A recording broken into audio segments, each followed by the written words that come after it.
Have you ever wondered what happens when TikTok fame collides with campfire horror? Today's guest is Matthew R. Corr, author of Camp 1985, the breakout first entry in the Slasherverse series. What starts as a nostalgic slasher romp quickly spirals into a dark, character-driven exploration of identity, trauma, internet addiction, and the cost of living life online. With complex protagonists, a killer sense of setting, and enough social commentary to haunt your screen time, Matthew brings a bold voice to modern horror fiction. Before we jump in, if you want early access to full video episodes like this one, exclusive members-only reviews, and a shout-out right here on the podcast, head over to patreon.com/The Dark Mind Podcast and become a member. Your support helps keep these conversations going.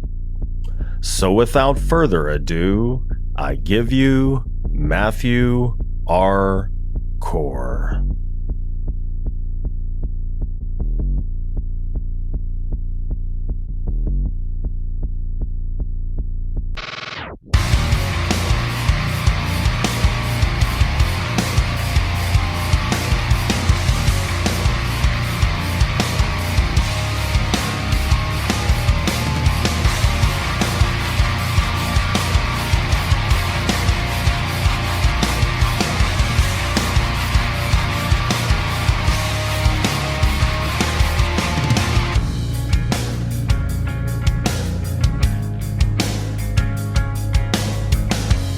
Matthew, welcome to the show. Hey, nice to meet you, Vince. I'm happy to be here. Thanks for having me on. Absolutely. Thank you for joining me on this 18th day of May 2025. I came across your work, Camp 1985, through a recommendation from the very talented writer and book cover designer, Christy Aldridge. And based on the cover and the description, it sounded like a load of fun. And what I found was a blast from the past with a modern-day spin. On the surface, it seemed like a typical slasher, but it quickly dove into much deeper territory, exploring the complexities of father-son relationships, the terrifying forms bigotry can take, and the impact social media has on our ability to form meaningful, real-world connections. And you really feel the loss of what's missed when life is lived solely in the virtual world. So I thoroughly enjoyed it, and I appreciate the opportunity to discuss it with you.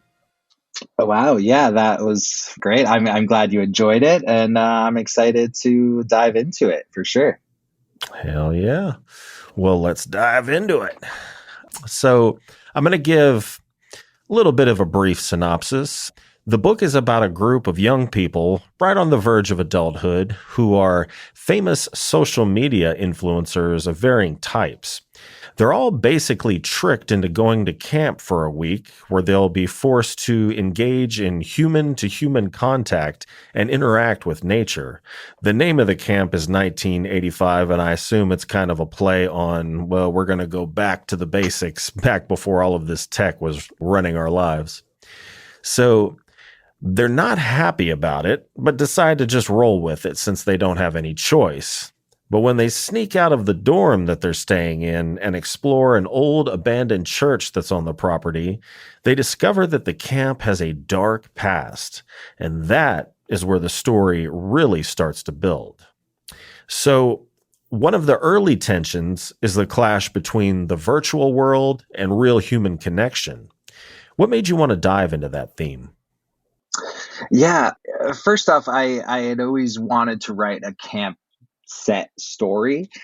Even before I wrote and published my first book, Land on Me, which was more of a coming of age, very YA sort of story, I had the idea for Camp 1985 kind of like brewing in the back of my head. And I knew I wanted to play with modern tropes of slasher characters versus sort of classic retro tropes of slasher characters. So when I was kind of boiling down to that and figuring it out, I was like, oh, the jock today might be the dancer, and the nerd today might be the gamer, or the Twitch streamer.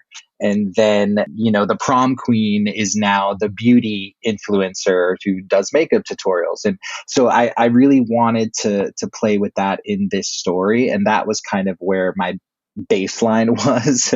And I took it from there. But yeah, it was always going to be a modern teenager stripped from their technology, plopped into 1985, quote unquote. Yeah.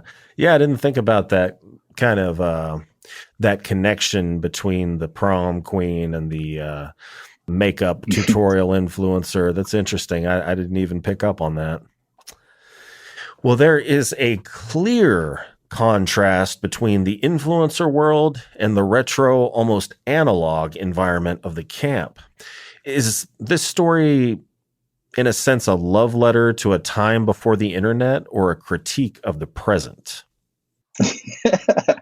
I would say it's kind of a little bit of both, because I'm a child of the internet. I grew up, with the internet, and I was on Napster, and I was, illegally downloading songs through file sharing apps and things. And I grew up with that, and I've sort of adapted to technology as it's grown. But also at the same time, of course, I love all that stuff. But at the same time, my love of nostalgia and periods of time where I wasn't alive also really interested me. And then when it comes to horror films, and my favorite horror films, they're usually the older ones, like from the 80s and the 90s. And so I knew I wanted to sort of pay homage to those classic slashers, because obviously in Camp 1985, there's a lot of Friday the 13th sort of parallels there. But I also knew that I wanted to make it my own by twisting in the sort of modern influencer element to it. And I thought those contrasting things were very interesting to me.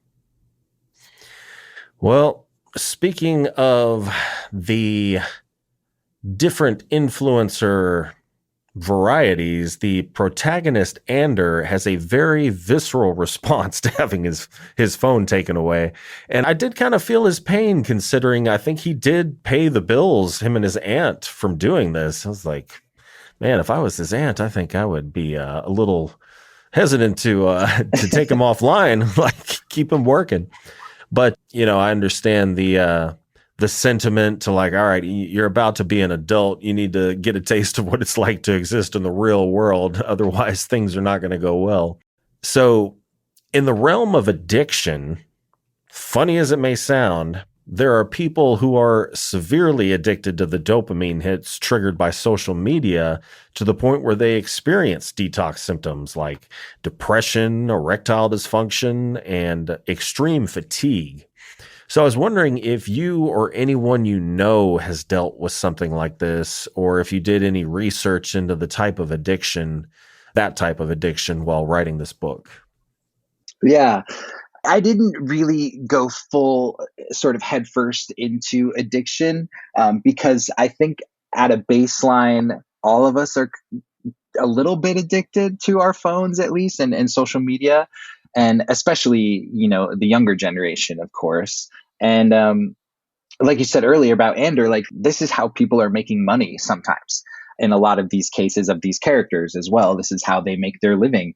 And I think inherently, those types of people that make their living online with creating content for TikTok or Instagram, whatever that may be, they definitely have an addiction, because those people can sometimes be all about the likes and all about, how their life looks on the surface, and just addicted to that attention. But at the same time, who doesn't like getting a little attention? I've definitely posted shirtless pictures before where I was like, okay, I just want the attention here. What am I going to get? How many likes am I going to get for this? and I would say I do have an addictive personality. So I have to be careful, I think. But on a serious note as well, there's also been history of addiction in my family. So I know that I could get there, so I have to be careful on the things that I become obsessed with, I guess. But yeah, I think we're all a little addicted. Yeah, it's kind of like my grandfather was an alcoholic, but he grew up in that era where alcohol was just part of life. I mean, you were drinking like for lunch, coming back to work from lunch after having drank, and if you didn't drink, it was like you couldn't be a part of polite society. So it's kind of like a phone, like if you don't have a smartphone, chances are you're not going to do well in just the standard run of the mill life, whether you're using it for business or just keeping up with people. So it's like you're kind of forced into this addiction. And it's funny how anytime you have an alert, it's red. And sometimes red, like if you're grading a paper, sometimes red can be alarming. And then sometimes in this context, it can be exhilarating. Like, oh, somebody noticed, Yep, yep. So you've introduced a full cast of vibrant characters, each with distinct influencer personas. There's Liam, the gamer, Lacey, the tutorial style makeup artist, Ander, the dancer, and Gabe, the notorious online prankster, which I think the online prankster, isn't that like a relatively new thing? Yeah, absolutely. Like with him, I wanted to sort of play against the older stereotype of like the stoner character. That for me sort of translated to the prankster character. So Okay. Gabe is kind of the stoner within the prankster sort of bubble. Okay. Well, so did their brand of influencing, this is kind of a weird thing to say, did their brand of influencing influence how you wrote their personalities or vice versa? Yes, absolutely. Because like I said, like they go with those other sort of retro tropes as well. So, for example, with Kate, who's like the pet influencer, she was my innocent character. So she had to have those elements of innocence throughout the story where she's the one saying, oh, I don't know, guys, like I don't know if we should do this, I don't know if we should play with that Ouija board, like my mom says this and that, she's very much that character. And when it comes to Lacey as well, being the prom queen and or slash beauty influencer, she's sort of the ditzy one. But I didn't want to make these characters like one dimensional, obviously. Like I wanted to start with those baselines and those characteristics, but still make them fully fleshed out four-dimensional characters. Mm-hmm. And I just realized, well, while you were talking, I totally missed Kate. Kate, I'm sorry. I feel like I She'll owe an forgive you. apology. Okay. I'm sorry, Kate. Please forgive me. Yes. It wasn't that you're forgettable. I've just been really busy. I've been buried in paperwork. I understand. I get it. Well, which character was the most fun or most challenging to write and why? I think Ander was my most fun because in my other, so Camp 1985 is my third book, and my first two books, Land on Me and Land on Him, sort of YA novels, they followed a main character named Landon who wasn't very confident in who he was on the inside. Like he was hiding his sexuality throughout most of the book, and like that's a very big stressor for him. And so with Landon, it was more I'm coming out, but with Ander in the Slasherverse, he's already out and proud, and he's established, and he's confident in his own skin and his talent. He's confident in as well. So I think that was a little more fun for me to play with to finally have a main character who sort of isn't ashamed of anything. So it was fun to sort of play up his flamboyant characteristics and just have him be a little more confident than I'm used to writing. And then on the sort of opposite spectrum of that is Liam, who is a character of color. So I'm obviously a white guy, and Liam is Korean, and racism comes into it into his character. So that was important to me to make sure that I wasn't being offensive or like stepping on anyone's toes or anything. So that can always be a challenge. Like you don't want to offend anyone. But I also think what Liam goes through being a plus size person as well gives him a lot of relatability. And, body image is something that I also struggle with. So putting that into him was a challenge to sort of be like, oh, what do I not like about myself that I can maybe incorporate into this character who maybe doesn't like the way he looks as well. So you really kind of have to hold the mirror up a little bit as well to find those things, Gotcha. Well, there's a pivotal moment in the story involving a spirit board, which taps into your kind of traditional analog horror tropes.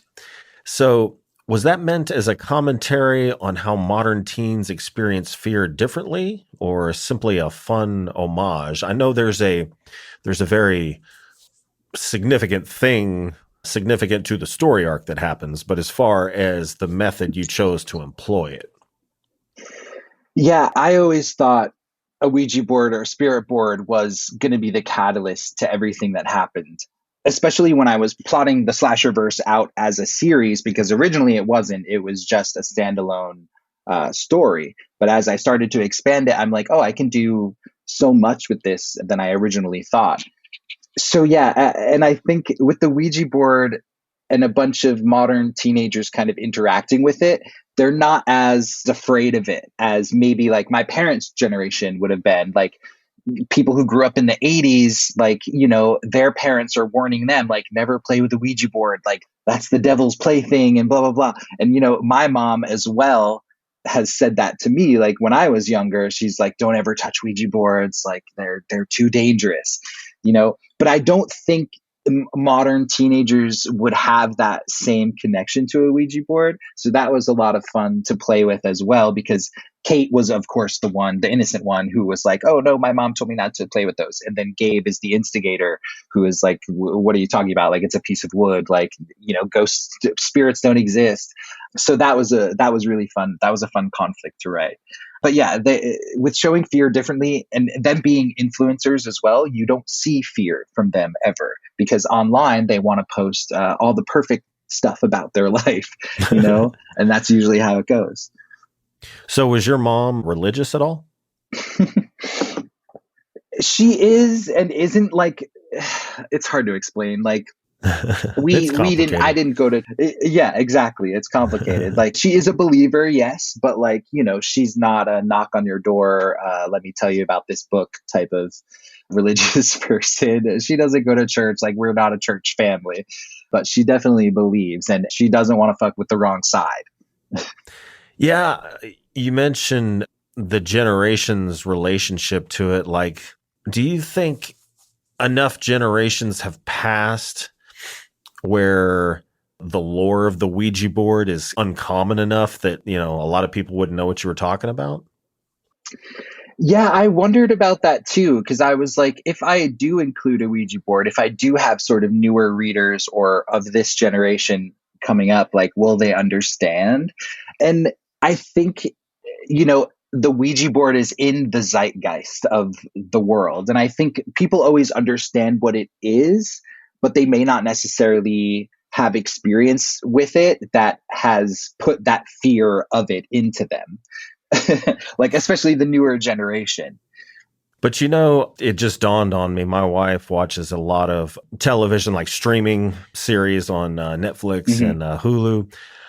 A lot of the gothic, vampire type stuff and witch stuff, I guarantee you there's probably Ouija boards somewhere in those episodes. I'm sure it's probably still very commonly portrayed. Relevant. Yeah. Yeah. Especially with witches. Yes, for sure. Yeah.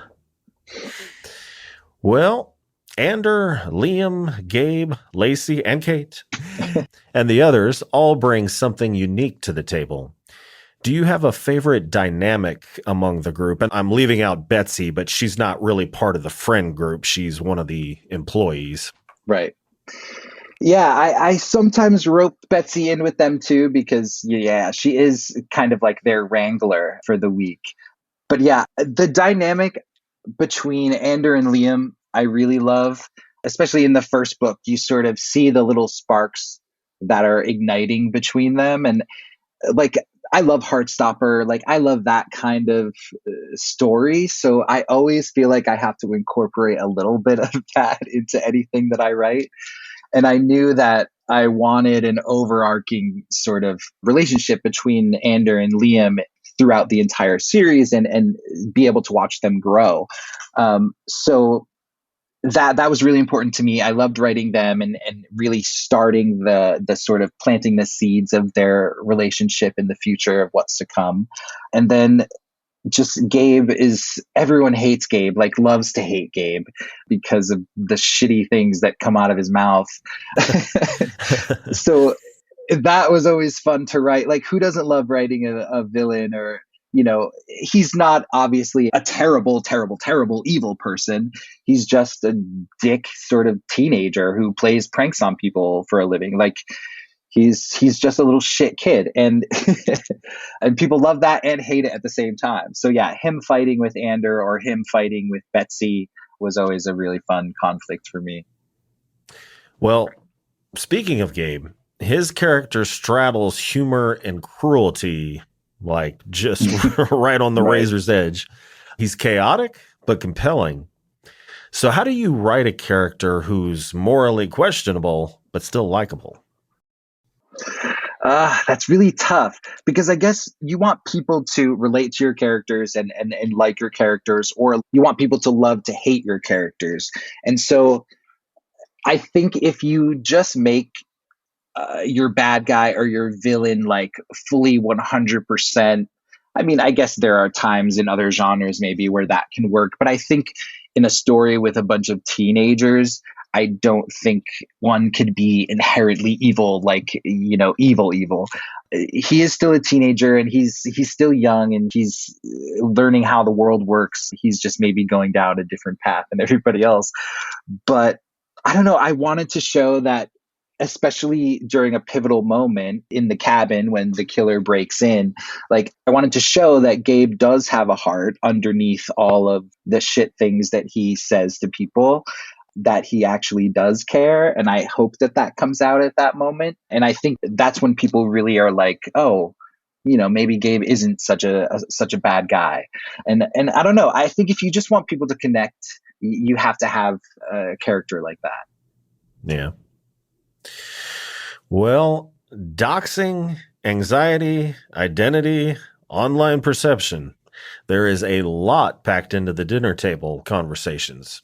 So, were you aiming to explore the darker side of internet fame? Because, I mean, I'm pretty sure actual, like the mainstream, Hollywood, whatever, for lack of a better word, type of fame, I'm sure that is god awful and can have some very dark corners. But when it comes to influencers, I always think, oh, it's different because, I mean, it's just them. It's their own thing. Some of them have nothing more than a phone or, their webcam or, whatever they're streaming with. And then some, I'm sure, have people helping them. But then I started to think, like, now they still have like advertising deals and all that kind of stuff. There's got to be something that is just not coming to my mind.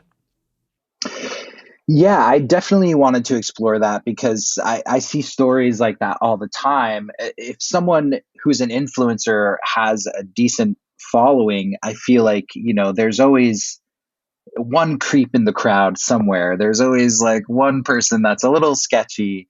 I think there was a woman named Christy or Christine.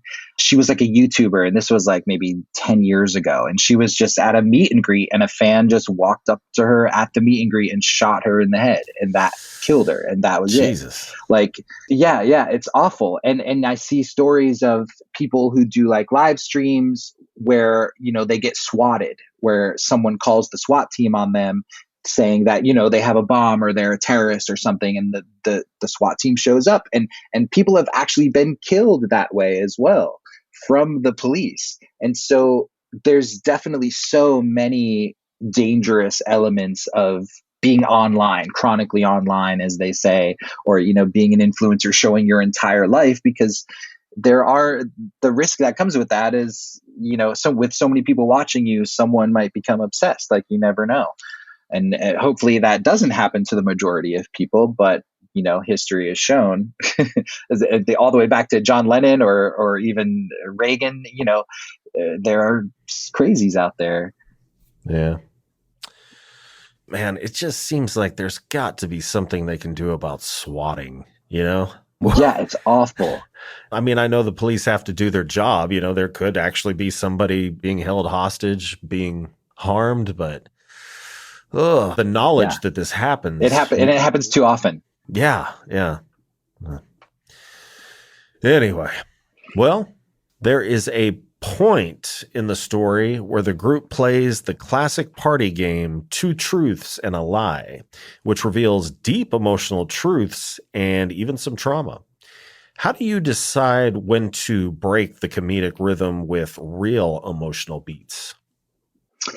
Yeah, I think that goes into like I've had a lot of experience telling stories. I come from the acting world. Like I have a degree in musical theater, and I've done a lot of stage work throughout my life, and some on film as well.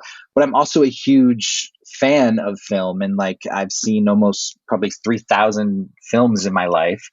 And I think it's just with studying that sort of craft and then studying writing on top of that. I don't know. It's just kind of like feels natural, like the way that a scene should be built out. It just kind of comes natural to me, and because I've experienced it so many times, I think maybe. But at the same time, like playing Two Truths and a Lie, like that's the time for me, at least as a writer, where I want to give out a lot of knowledge as much as I can about these characters to the reader. And I think having a game like that is just a fun way of doing that, of giving the backstories on all of these characters, because then it's also fun to have the other characters guess, oh, what's real, what's fake, and then once you find out what is actually real, you can then build on that and have the characters talk about it, like Lacey talks about her doxing situation, or getting her information leaked online and getting a stalker and things like that. So that's when I can add in those elements that help the reader connect with the character and learn more about the character and fall in love with the character or hate the character, whatever I'm hoping to establish with those emotions or those stories. So I think a game like that is a perfect way to do that. And listeners at home, Matthew doesn't know this, but we're going to play Two Truths and a Lie right here on the... No, I'm just playing. Oh my God, I got so nervous. Just kidding. I'm not kidding. No. Well, there's a scene where the characters decide to sneak out of the dorm and explore an old abandoned church on the property, a church that has actually been condemned. They find an old Woodland Wolverines high school jacket buried beneath the floorboards, and some strange, unnerving things begin to happen. So at this point, many of the characters are starting to crack emotionally and psychologically, secondary to some events I'm just going to avoid spoiling. So what does fear reveal about them that social media never could? Yeah. Like I said earlier, these kids aren't showing the fear or the sadness or the depression or whatever else they don't want to show on their Vibe pages. Vibe is the Slasherverse version of social media apps all put into one. But yeah, when we see these characters actually get scared, I think that's when we see who they really are, which is who they don't show on their social media. And you start to see like Gabe wants to sort of be the alpha male. And I think, being a prankster, that's sort of in their nature, or a lot that I've seen. It's about, being the alpha, being the one that is playing the tricks. It is in control of everything. And I think Gabe, in that moment in the church, wants to show his dominance against, especially Liam, because, he's constantly ragging on Liam for his weight and things like that. But he shows it to Ander here. And you also see a side of Lacey in that scene that you haven't really, where she takes Gabe's side on a lot of what's happening, the conflict within the scene. And you're like, oh, hold on a second. Like, maybe Lacey's got a bully trait in her as well, like a mean girl. She could be a mean girl in her real life. And, that's the sort of thing that we don't see on her social media. So, yeah, I think that scene is pivotal to sort of the real characters start to poke out, poke their heads there. Yeah. And listeners at home, and Matthew, correct me if I'm wrong, but Vibe is not only a social media website, but it's also the consolidation of all of them, correct? There's like one that's it. There's just Vibe. Yes, that is correct. I was wondering, what do you think that would be like? Would that drive people nuts? I mean, I guess maybe it has all the features of all of. Yeah, it's sort of like, Anders says it in the beginning to sort of establish that Vibe is the app of all apps. He says, like, it's Instagram, it's TikTok, it's everything rolled into one because they were bought out. All the other companies were bought out and Vibe was created to replace them.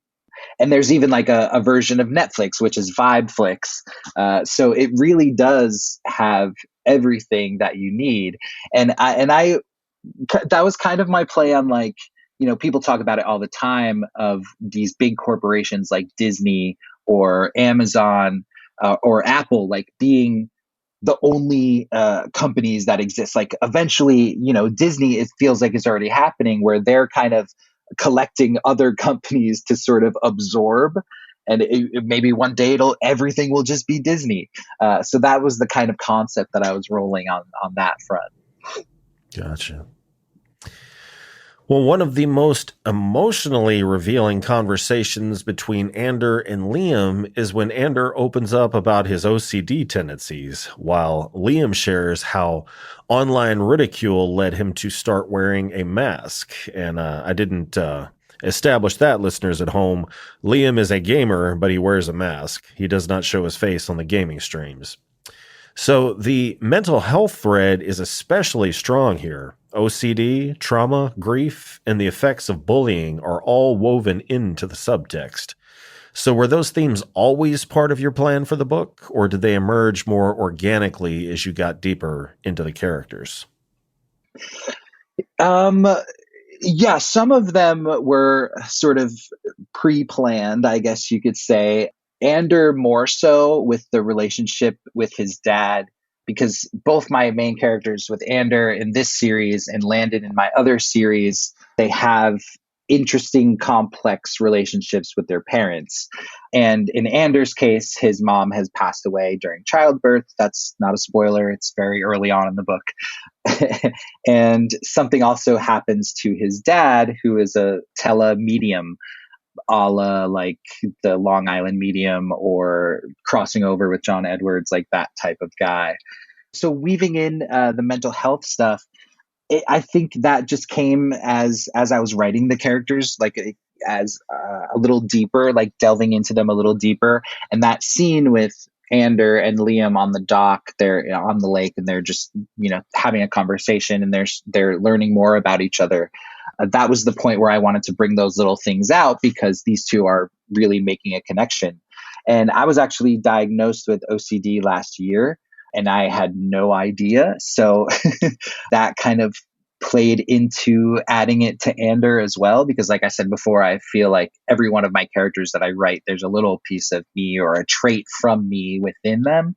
So I thought, it would be really interesting to write the OCD tendencies into Ander as well, so that even I can explore that and explore it with him, kind of, and get to know it that way as well, and doing research for both myself and for Ander. And then with Liam, like I said earlier, like the racism came heavily to him online, in the online comments of his gaming streams. So that's why he ended up wearing a mask, so he wouldn't have to deal with all of the racism that's online. And obviously, like online bullying and racism and Nazism, like it's running rampant online. It's running wild on Twitter or X, whatever you want to call it. But like, so I wanted to incorporate that very modern day issue into one of those characters, and Liam, it fit perfectly, I think. Yeah, I used to suffer. I mean, I still suffer from OCD, but I used to suffer really bad when I was younger, like, rituals, compulsive hand washing. I mean, just I'd make a fist and all sorts of sores would open up. My hands were so dry. And so I didn't grow out of it, but it lessened over time. And but I still do the obsessive checking.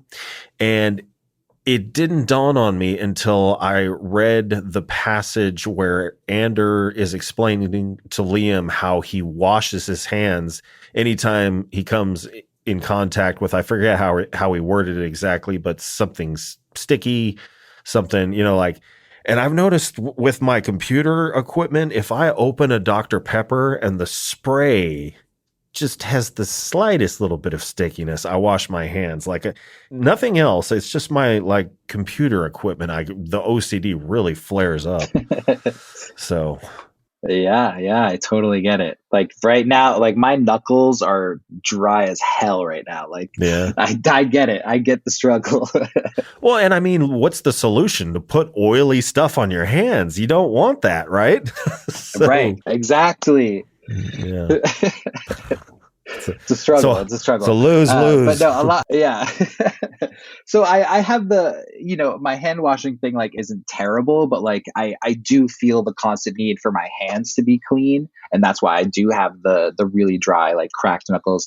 But then a lot of it was like obsessive thoughts as well, like not being able to let go of a thought that maybe frustrated me and now it's ruined my whole day. And like I became really obsessed with like death and like thinking about family members dying. And that's when I was like, I kind of have to like go and talk to someone about this and like see what this is all about. And that's when I was diagnosed with OCD, when I saw my doctor and finally talked about it. And he was like, yeah, I think this is what this is. And now I'm on a really great medication. Yeah. And everything's great. Yeah, it's kind of funny because you have these crazy ass thoughts and you feel really bad about it. Well, then you figure out, no, there's nothing wrong with you. There is, but it's something in your brain chemistry that's putting this thing on repeat. But there's nothing wrong with you because you're disturbed by the thought. There would be something wrong with you if you were fine with these thoughts of death or whatever's. Yeah, and I think that's why I put a creative spin on it. Like I then write these books that are gory, and I can watch these movies that are filled with gore and blood and guts, and like, but then if I think about that like in my real life, I'm like, no, I don't want to actually see any of that. Like I'll imagine it up and I'll put it on the page, but like, no, keep that away from me in real life. Yeah. Well, continuing on with Ander, one of the recurring elements of Ander's insecurity, often brought up by Gabe, of course, at multiple points, is the fact that Ander's father was a purported medium who had his own show that lasted for 11 seasons before he passed away. He was rumored to be a con artist who exploited people's desire to communicate with their deceased loved ones, as we were kind of comparing him to Crossing Over. How much of Ander's character development is tied to his need to escape his father's legacy? Yeah, I think that's a huge part of Ander. And I don't know if I would necessarily say escape, but maybe sort of understand his father's legacy, because his father, whose name is Alan, Alan kept a lot of his real life from his son. Which is strange because they live together, but of course, but he kept Ander at very much a distance growing up.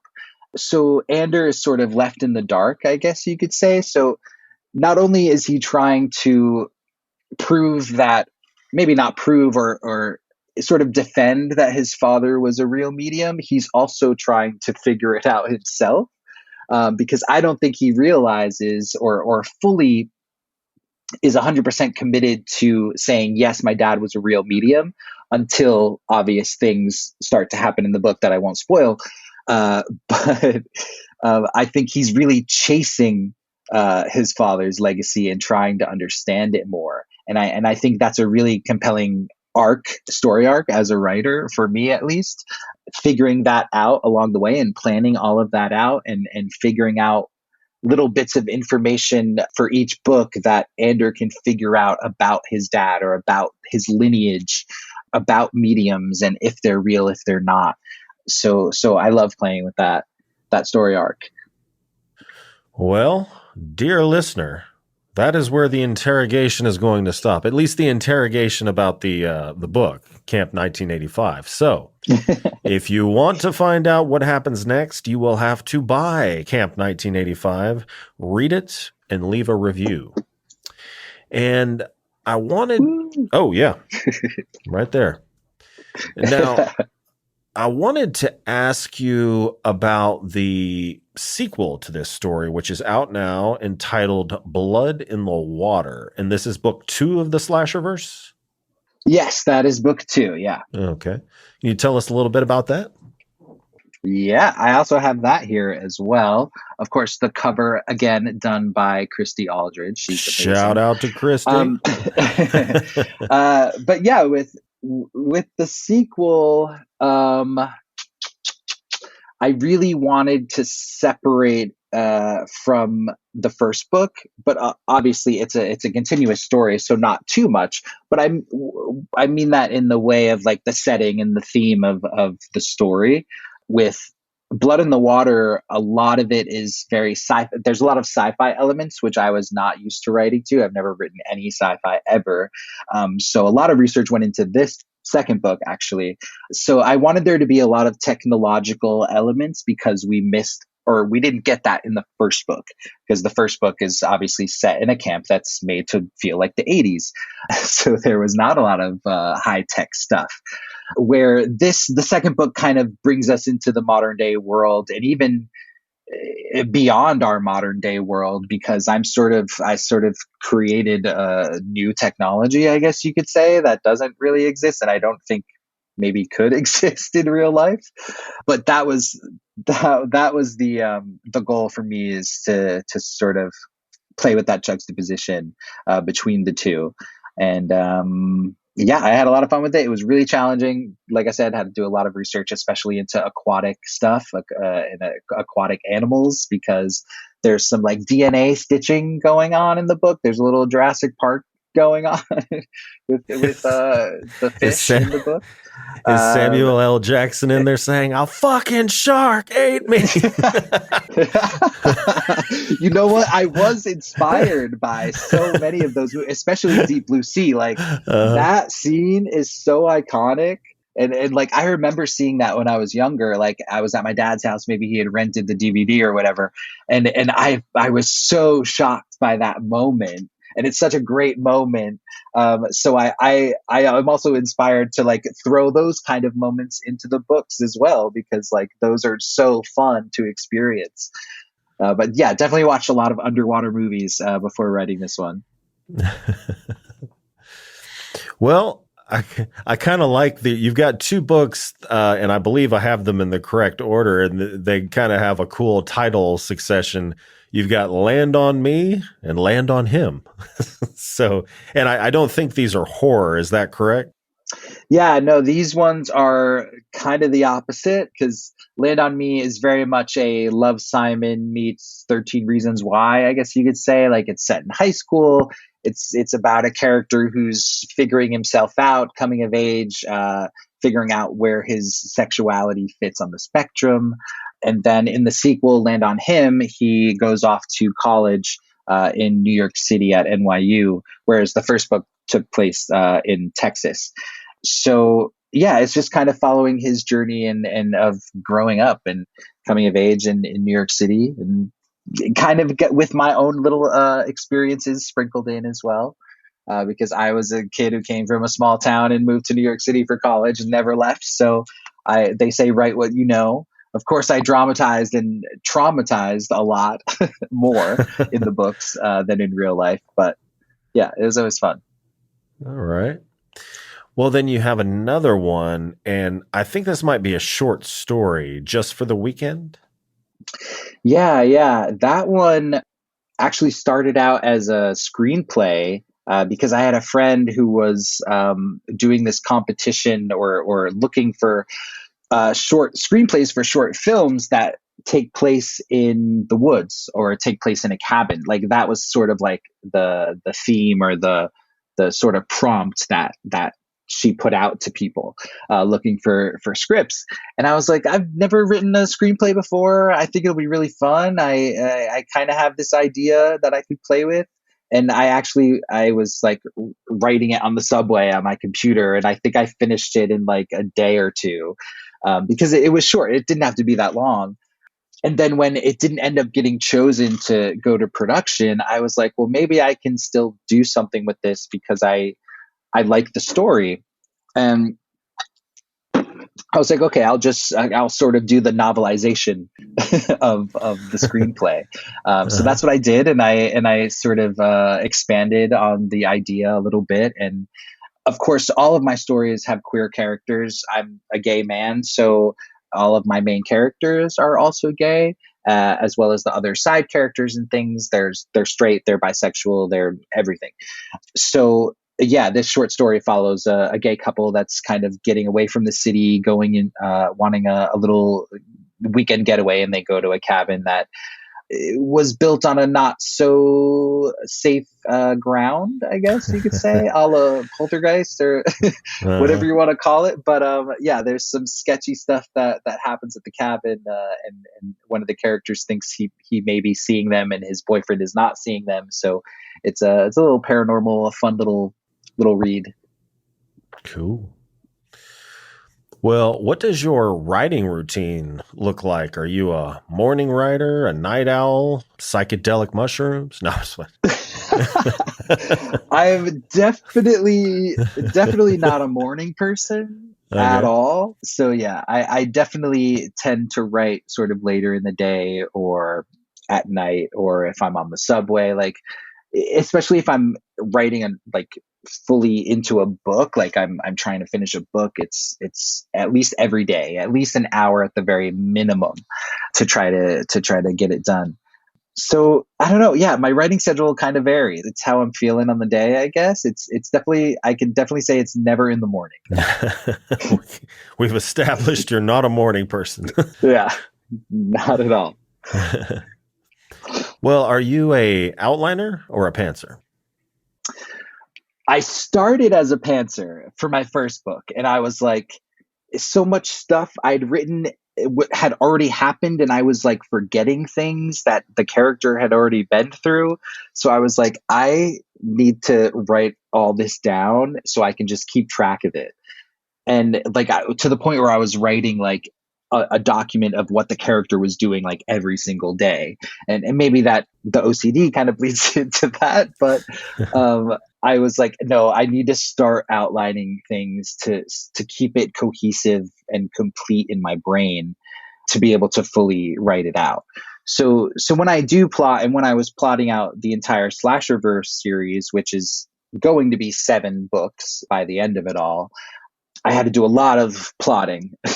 I had to really figure out a lot of shit, and I had to talk to other people about it, like just to get the ideas out and hope that they make sense. So I have, the overarching of things, bullet points of things that I want to happen throughout the series. And then it goes deeper into each book. I have sort of the 3-act structure. That's how I always start plotting out a novel, is with the 3-act structure. And that gives me the sort of path that I use to write. So going into a chapter, I'll say, okay, I know I want to hit this and this, but then I'm a pantser in the way of getting to those points, like getting from point A to point B to point C. There are a lot of things that in between those points that I'll, make things up on the fly or just write to see where it goes. And most of the time it works out. So you kind of have a scaffolding that you pants within? Yes, exactly. That's a good way of putting it, scaffolding.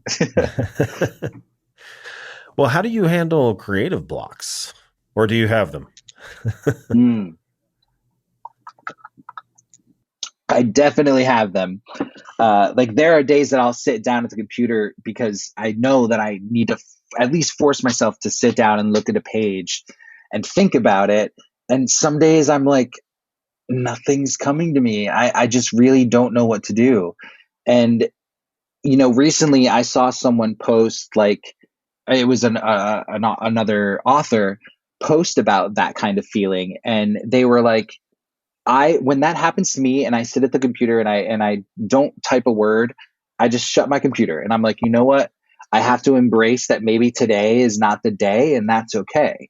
Like, and of course everything in moderation. So you don't want to have too many of those days in a row. You want to keep to your discipline as much as you can, but at the same time, it's okay to give yourself those off days, even if you don't expect it. And that might be frustrating, because I get frustrated for sure when that happens, because I then feel like, I'm a failure. I didn't write today, so the book's not going to be good.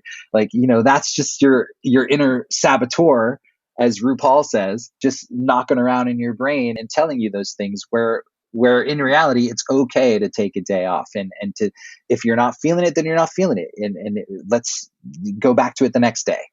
And also smoking a little weed helps for creativity sometimes. There you go. Well, I've heard it from many people, many authors. They talk about their characters are not in their control. They can kind of guide them a little bit, but for the most part, they're going to do what they want to do. So did the characters in Camp 1985 surprise you in any way as you wrote them? Did anyone evolve differently than you expected, or make a sharp left when you were trying to make a sharp right? I was lucky for this one in particular, with the character tropes, like those characteristics, that I could always kind of use those as a backbone to these characters. So I never felt like a character really surprised me one way or the other. What I think surprised me more is the reaction from readers about the characters. Like, Kate is a fan favorite. I'll throw that out there right now. Kate is a fan favorite. And when I was writing her, I didn't think she would be. She's kind of a timid, quiet character who, she does have an arc within the story, and she does change, as all good characters should by the end. But I wasn't expecting, the readers to really love her as much as they do. And you said Kate? Kate, yeah, Okay. that she was the one that surprised me. Okay. Well, was there anything, whether it be scenes, subplots, darlings, that you loved but had to cut during editing? Yeah, I was dead set on having a movie store scene in Camp 1985, because I feel like, the blockbuster, that sort of you need that to feel that nostalgia of like the 80s and the 90s, the movie store, going on a Friday night and renting a movie. I really wanted the camp to have a movie store, but as I was kind of working it out and talking with other people, and then with beta readers as well, it was like, they were like, it really doesn't make sense for the movie store to be here at the camp. And I was like, no, but like they put it there because they wanted to feel like it's 1985, and they're like, yeah, but it's still a camp. And like, why would there be a movie store? I don't know. So the movie store actually ended up becoming the, yeah. See, that's what I love. Can you smell that? Exactly. Yes, you could smell the videotapes. You could smell the plastic on the outside. Oh God. Oh man. I know. I mean, don't get me wrong. It's very convenient to stream, but man. Yes, it is. It's so nice. It was. And so, yeah, I really wanted to incorporate that, but it ended up becoming the arcade, which I think is even more 80s, nostalgic. And I feel like the arcade sort of fit a little better within a camp setting as well. Yeah, I heard Gallica. That's the one that stood out for me. I love Gallica. I mean, I only play it now. Like I've only played it at like the bars that Liam talks about is the gaming where they have all the retro game cabinets. There's a few here in Brooklyn that I've been to. A barcade, that's what it's called. So I've played that and like Tapper. Tapper is my ultimate favorite. I don't know if you ever played that, but Uh-uh. it's so fun. Yeah, no, I didn't even know that barcades existed until I think it was a year ago. My wife, it was her birthday, and the people she works with were taking her out for lunch for her birthday, and they took her to the they I don't think they drank. They I guess you can buy food there and played some video games. Yeah, I did not know that existed. Yeah, it's really cool. It's really cool. Well, was Camp 1985 always intended to have a sequel, or did that come later based on how the story unfolded? So yeah, I think I had mentioned this prior, but Camp 1985 was always in my head as a standalone novel. Like I knew I wanted to write a camp story. I knew I wanted to pay homage to slashers, and Camp 1985 was my idea, and that was going to be it. But then I started listening to another podcast actually called the Two Indie Authors Podcast, which isn't going anymore, unfortunately, but it's a really great show. They actually, because it's two authors that make up the podcast, obviously, and they write they write in series. One writes an action thriller series, and he was always talking about that. So their love for writing series kind of made me jump on the bandwagon of thinking, oh, maybe I could write a series of my own. That would be cool. And I was like, what are the things that I love that I could sort of turn into a series? And of course, like slasher movies were the first thing to pop into my head because I was like, how can I expand upon 1985 and into a series? And literally, like the word Slasherverse just kind of like popped into my head. And I immediately Googled Slasherverse to see if it was already like a thing, to see if like someone had a trademark on it or something. Uh-huh. And luckily, nobody did.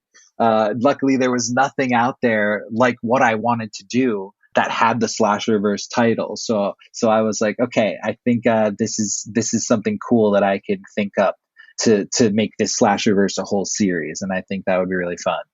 And it has been so far. I love it. Yeah, no, super. Like I said in the beginning, looked like a load of fun and definitely was. Kind of, I guess, sticking in the realm of your writing process, is there anything that you do besides reading, obviously, that you feel makes you a better writer? Because I know you have a pretty broad background in all sorts of things. Yeah, like I honestly think it's because I'm such a movie buff. Like when I'm not writing or reading, I'm watching a movie or I'm watching a TV drama, like something that's really character focused and really plot driven. Those are the stories that I love. But when it comes to film, I love all sorts of genres. Like I love the romance genre and the YA genre, which is why I started there writing my own books. But horror has always been like my number one genre since I was a kid. I write about it in the back of Camp 1985 that when I was in middle school, like I was carrying a VHS of Evil Dead around in my backpack because I was hoping to get my friends to watch it after school because I loved it so much and I loved how gory it was and gross, and like I wanted to see my friends' reactions when they were watching something like that. So I think it really is like movies that inspire me the most, because I'll watch something and I'll be like, oh, that would be cool if I could twist that idea into this way and make it work for my characters this way or something like that. I'm always, it's also kind of a burden and kind of annoying because I could watch a movie, but I'm also then thinking about my own stories while watching the movie, trying to focus on their story. And I'm like, stop, I have to like be present and enjoy the film. But at the same time, I'm like thinking of other ideas constantly. Uh-huh. So, along with being a writer, you are also actually, you know what? I'm just going to bring up your resume here. Let's see. Oh, gosh. Okay. All right. Now, this is one hell of a resume you got here. You got film, television, off Thank you. Broadway. New York theater, regional, Uh-huh. and down here, basic fencing. you are Yes. you are a swordsman. Whistling? That's fun stuff for me. Okay. Whistling, yep, I whistle all the time. I'm really good at it. All right. And voices like what you got? Just I'm always doing like just little character voices, like I don't know, like things I'll just do around the house. Like I'll be like, "Oh, could you pass me that cup, please?" Just like stupid things like that. And there are other characters that I can like replicate, but I do a pretty good Gollum, I guess. But I won't do it. I won't do it. Just I don't want to embarrass myself in case it's not good and I think it's good. I'm not doing it. Gotcha. But it's just little voices like that. Okay. You are, according to this, a thespian. Yeah, that's how I kind of started professionally, is in acting, because I've always been a fan of film. Like I said, like like I was watching movies really young, like that I wasn't supposed to be watching, but that's how I fell in love with movies. And like things like Jean-Claude Van Damme and like the old Stallone films, like these VHSs that my dad used to have, like from the 80s and 90s, that I just loved watching as a kid. So then the acting bug kind of just naturally hit me, once I was around like 7, 8 years old, and I was like watching Leonardo DiCaprio in Titanic. I'm like, oh, like he's an actor, like they're acting, they're putting on a performance. This seems like it could be really fun. And then that's when I started to pay attention to that sort of thing. But I didn't really express that interest until high school, when I was like, you know what, I want to try this acting thing and see what's up. And I went to all the drama meetings and then started to audition for the plays in school. And I got leads in musicals and, regular plays and things. And then I was like, maybe I can do this professionally. And then I went to college for it. I moved to New York City and I went to a musical theater conservatory, where I was just acting and singing and dancing every single day. So that's what I loved doing. And that's what I thought I was going to do for the rest of my life. And that's how I started professionally. Like I said, I was doing a lot of theater in New York. I booked off-Broadway shows, and most of the stuff were musicals. I was taking singing lessons, and I was never really much of a dancer. So that's why it's not dancing is not prevalent on my resume.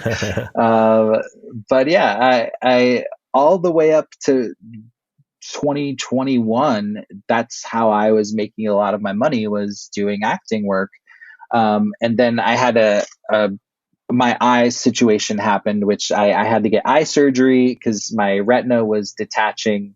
Oh, And I had always had bad eyes. Yeah, even as a kid. And so you should have smoked more. I had to get like, I didn't start smoking weed until, I was like 30, and I missed out on all the weed before that. But yeah, so I had to get eye surgery, and that was all very sudden. And that kind of put me out for a while, because even after surgery, like the retina tore again. So I had to have additional surgery, and they had to put like a silicone oil in my eye to make sure everything stays where it's supposed to. And then I had to start wearing the glasses.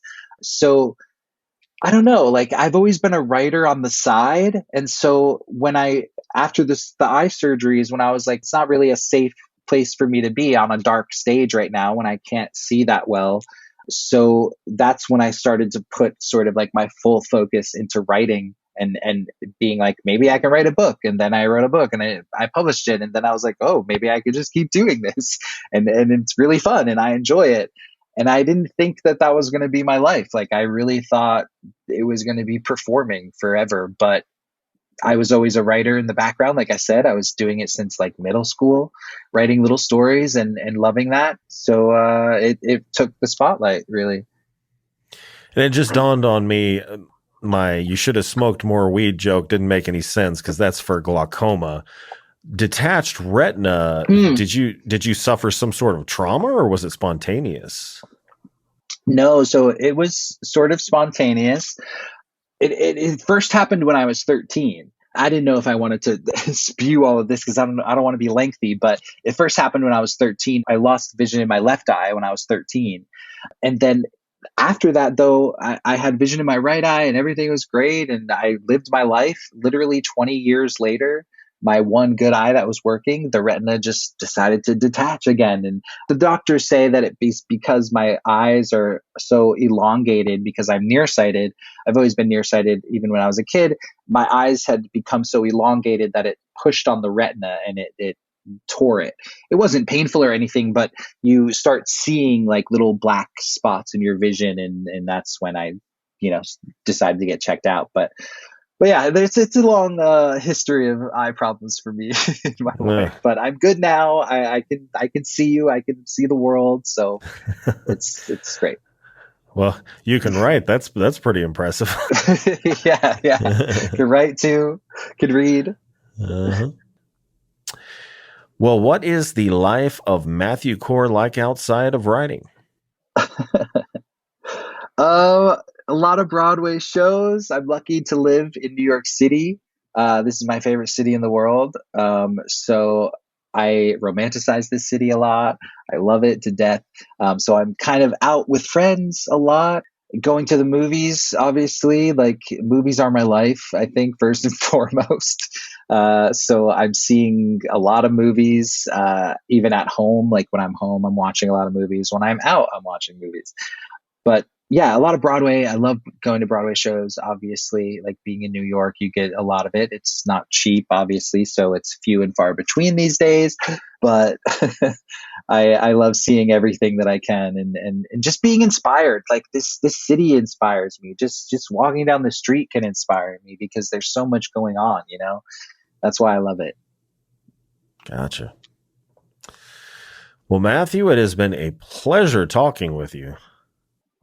Yes, thank you. It was great. I had so much fun. Thank you for having me. Absolutely. Well, as we bring the show to a close, is there anything you would like to plug or let your readers know about? Yeah, for sure. So the third book in the Slasherverse series comes out next month. It's called Static Snow, and it comes out June 13th, 2025. That's for Friday the 13th. Nope. So easy to remember. So yeah, that comes out next month. I'm really excited about that. And if you're on social media, I'm at Matthew R. Corr, Corr spelled Corr. And you can find me everywhere on social media with that tag. So please follow me. Love to chat. Awesome. Well, listeners at home, all of those links mentioned are in the description. And Matthew, thank you again for joining me. See you soon. Bye. And thank you to everyone who tuned in. If you enjoyed today's episode, please be sure to like, share, and subscribe to my YouTube channel. Be sure to tune in next Tuesday for a new episode featuring the best and brightest authors and filmmakers of dark literature and film. So until then, stay healthy, stay sane, and as always, thank you for listening. See you next time.